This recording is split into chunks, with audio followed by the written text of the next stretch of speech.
This is the second topic for the month of June. This is going to be electrical safety, and not just how this applies at work but also at home, because electricity is present in both places. But here's a funny or sad picture depending on how you want to look at it. Looks like alcohol might be involved in this one, but you got your power strip out there in the pool being floated on by some flip-flops. What's the worst that can happen? So yeah, there's a lot of interesting videos out there on YouTube if you want to just take the opportunity to browse that. But I saved three in particular. Let's see what we've got here. Oh, here's our guys moving their scaffolding, and you can't really see it in the video, but there are some overhead power lines somewhere up there, and these guys make contact with it and then they pretty much get killed instantly. I'm not sure how much power, how much voltage there was. You can see that one guy on the right, he's smoking. The guy on the left, he's starting to smoke. That's a lot of power going through there, so they're already dead at this point. And it actually just gets worse. So you can see now they're really smoking up. So yeah, not to make you sick or anything like that, but well, that guy's caught on fire now. So yeah, it's bad.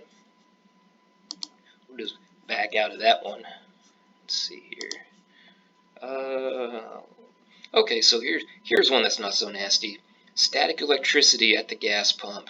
And let's see if we can get this one to pull up. And if I remember right, this lady is wearing a sweater, and she steps out of her vehicle, and you'll see her. She's going to touch her sweater at one point. Well, she's doing it right now, but she's going to do it again here in a second. She's just trying to fill up her car. She touches her sweater.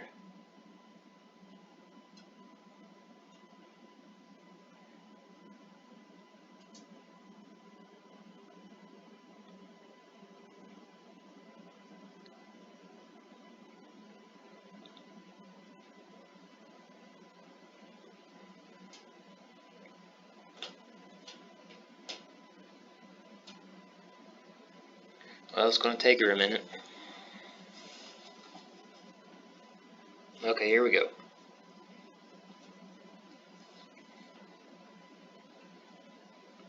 And she touches her sweater, and then she touches the handle, and the static electricity was enough to set that gasoline off. But it looks like there was a kind of a backflash device on that nozzle to keep it from going back up the line and causing an explosion. So that's nice to have.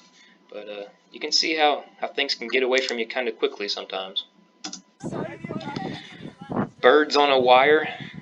These kids are doing an experiment. One kid is holding on to an electric fence, and the other kids are being insulated from the ground. All three are safe as insulators are underneath it. And so they're able to hold each other's hands without being shocked until our last kid shows up with his bare feet and no insulator.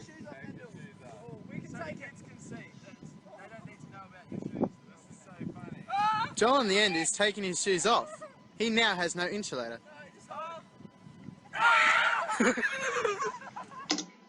Yeah, so all electricity really wants to do is get back into the earth.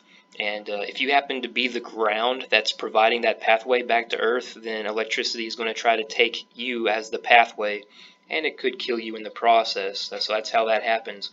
But did you know that in the United States, electrical hazards in the workplace cause around 300 fatalities and around 4,000 injuries each year?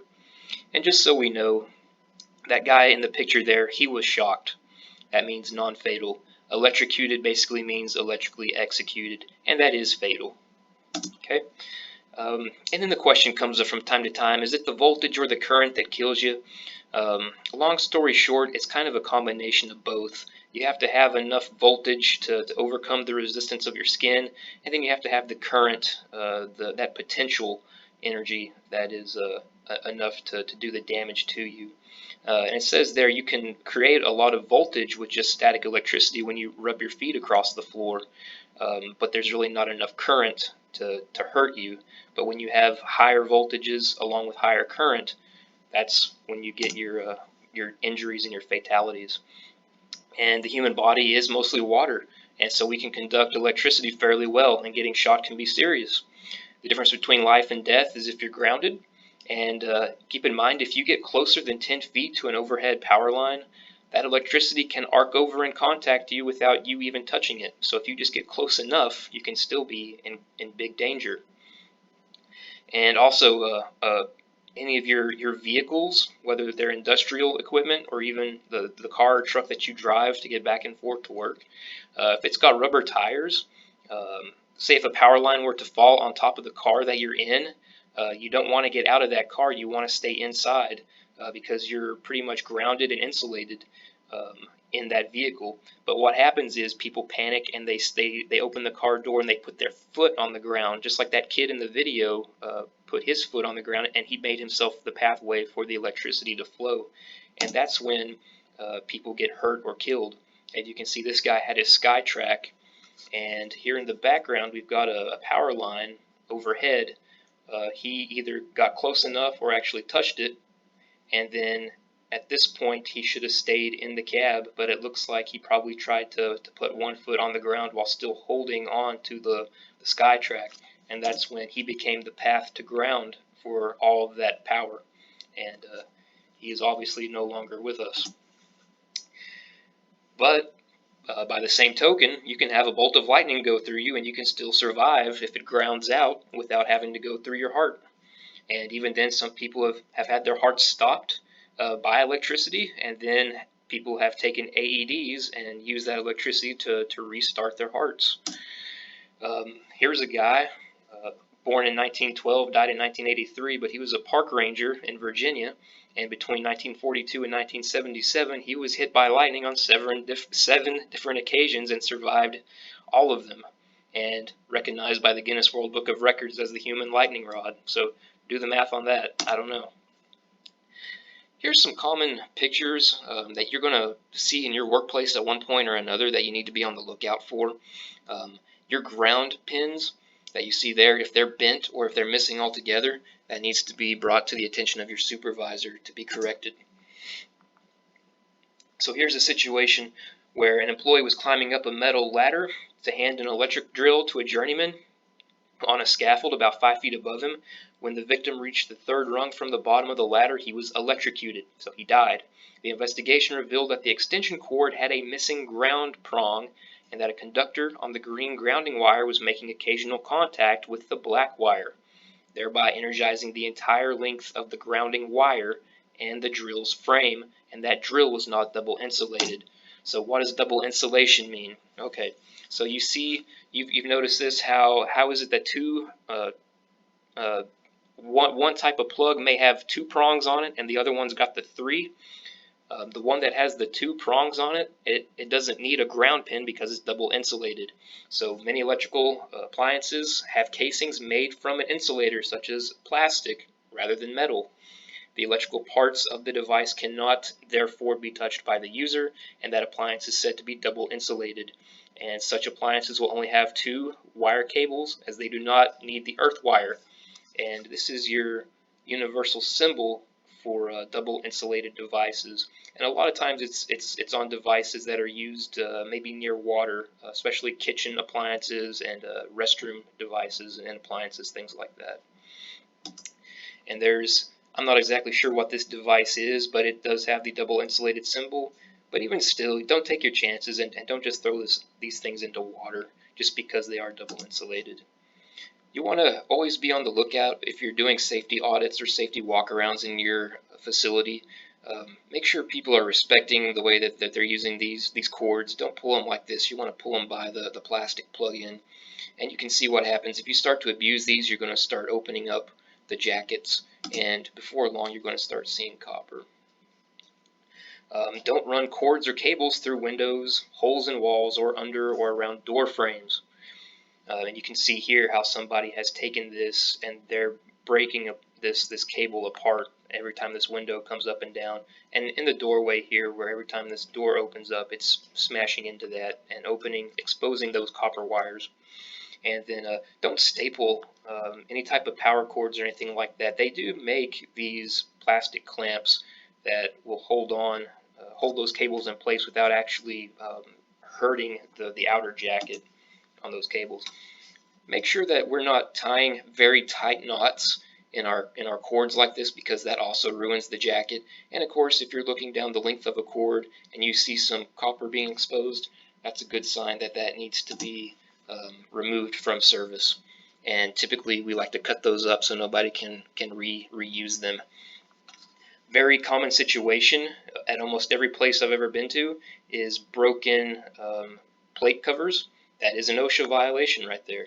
And of course, sometimes they're just missing altogether, and that is also an OSHA violation. But anytime these parts are exposed, that is a hazard. I don't know what that mouse was doing, but that mouse has passed away, I do believe. But that's why we try to keep those plates in place so that people can't be hurt or killed. So here's probably something we're all guilty of doing. The overloaded plugins here with surge protectors going into surge protectors and daisy chains and all that stuff. We can do that. Cannot do that. And keep in mind, if a cord or a cable is hot to the touch, that cord may not be heavy enough for the power that it's drawing. And if it's being overloaded, it's going to get hot and it can eventually start a fire. And I have one of these at my house, and so this is something you might want to look out for as well. If you feel spirals in a cord, that could mean that the cord is not heavy enough to handle the power's drawing. The outer jacket is melting into the inner wires, and it's taking on the spiral pattern of the wound wire beneath the jacket. And these coiled cord holders, they hold in a lot of heat because they're coiled up like this, and if they start drawing too much power and they're not big enough for the job, they're going to hold heat and they can eventually melt down like this and start a fire. And if you happen to be at home and you notice that your light bulbs suddenly get very, very bright on their own, and maybe the ceiling fan starts to run at an incredibly high speed, that's a sign that you're experiencing a power surge. And I had this happen to me when I was a kid. It was just me and my mom alone at the house when I was a kid, and come to find out, I think a gopher or something had chewed an underground wire or something to that effect. And I looked behind the TV, and long story short, that power strip was bubbling. The plastic was bubbling off of it. It was pulling so much power, and that power was not being cut off. And it's amazing how bright a bulb can really get and how fast a ceiling fan can really turn if there's unrestricted power going to them. So if you have that happen, you're going to want to probably get out of that house and try to cut off any circuits that you can. Poor electrical practices or poor electrician work. Sometimes we see this in the workplace, unfortunately. But if you see something like that, obviously that is not okay. That needs to be reported. Anytime you're doing your safety audits, you might want to look at some of your receptacles, and if you see burn spots, that's an indication that something has gone wrong, and that needs to be reported. Any type of improvised weird stuff like this is no good. Stay away from that. Anytime you can see copper wires exposed, that is not good. And long story short, if it looks fishy, ask the question, raise the flag on it, alert a supervisor, and see what's going on. And keep in mind, electrical tape is not a fix, okay? It's just a cover-up. But if we see electrical tape on something, we need to go ahead and mark that down and see if we can't get that replaced. Another common OSHA violation: extension cords can't be used to power permanent or stationary equipment. You have to use the cord provided by the manufacturer, or you have to hardwire it in. So think about a mobile fan. It's meant to be mobile and wheeled around. Yes, you can use an extension cord for that device, but if that fan was to be mounted overhead, then it is now a fixed fan, and you cannot use an extension cord to power something that is stationary or permanently put in place. At that point, you'd probably want to go ahead and install a receptacle, or go ahead and hardwire using conduit, and do it that way. Another common thing to look for on your safety audits: you need to maintain 3 feet of clearance on these power panels, electrical boxes, and things of that nature. It's always a good idea to mark those off with paint or tape or whatever you have, just to kind of visually indicate that there is a 3-foot zone of clearance that is not to be blocked for any reason. That's just to allow access in case of an emergency. And then maybe you've seen this before, maybe you haven't, but I've noticed scissor lifts, boom lifts, forklifts, they have these grounding straps on them, and those are used to provide a safe path to ground for static electricity that might get built up, and that's what that is there for. I'm not sure what this application is, but it's just there to provide a safe path to ground. Instead of letting all that energy build up and then shock somebody or electrocute them as soon as they touch that metal frame, it's there as a constant ground, a constant pathway to ground for the electrical energy. So here's something: if you're going to be dealing with flammable liquids with a flash point lower than 100 degrees Fahrenheit, is the concept of bonding and grounding flammable drums. And might be kind of hard to see here, but here is your bonding cable, and it's a terminal that hooks on here. They've hooked it up to this lid to give it a path to ground, and then this is your basically your designated ground line right here. And so this is to prevent the buildup of any static electricity, just like the woman who touched her sweater and caused that fire at the gas pump. This is what that is there to prevent. So you can kind of see what they've done here. That's bonding and grounding. Very important, but that's for flammable liquids, any liquid that has a flash point lower than 100 degrees. So here's another common one. What's wrong with this picture? And I think it should be pretty obvious at this point. These electrical cabinets are not meant to be storage rooms, and so you can't be putting tools and items in there.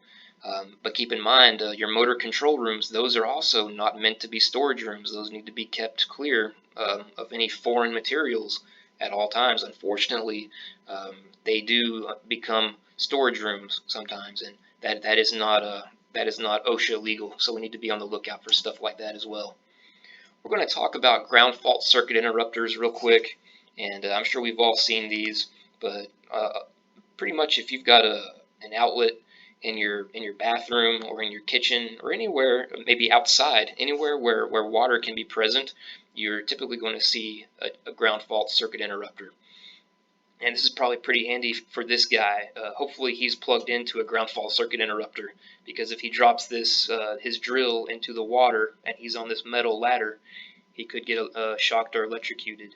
But the whole thing, the whole science behind the GFCI, it's constantly monitoring the energy going back and forth, and if it detects an imbalance, it immediately kicks off, because it assumes that imbalance means that the electrical energy is going into a person. And so that's kind of the long and short of it. So it says there, where did I see it? Of course, they've saved countless lives. And it says if you're ever unlucky enough to receive an electrical shock, but lucky enough to have a GFCI, it will feel like you're being stuck with a needle. Then the GFCI will trip and open the circuit, stopping the current.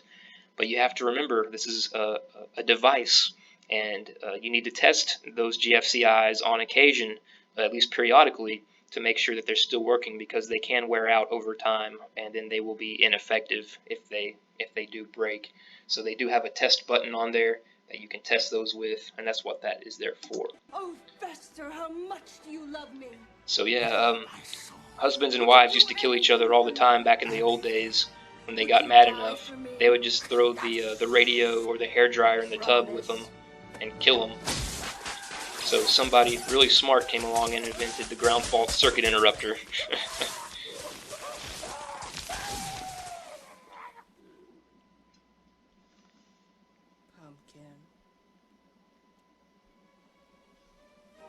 Pumpkin.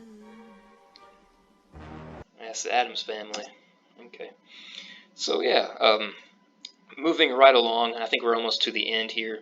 There are devices that you can have at work and at home that will help you kind of test your electrical integrity, I guess is a way to put it.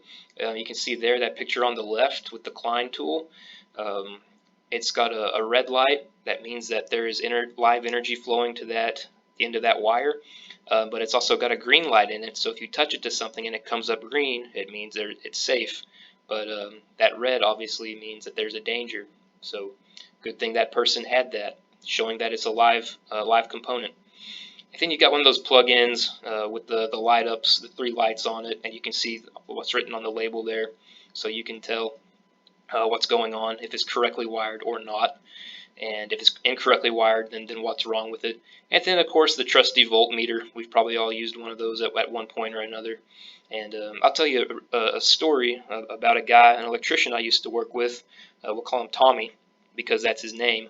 But anyway, this electrician, Tommy, he was working, he was about to do lockout tagout on a piece of equipment that had a lot of energy flowing into it. And so he went and did all of his lockout tagout steps, and he turned all the power off, and he made sure that he was at 0 energy. And then he took out his voltmeter to verify that he was absolutely, like, that machine was dead, whatever the case was, or that receptacle was dead that he was about to mess with.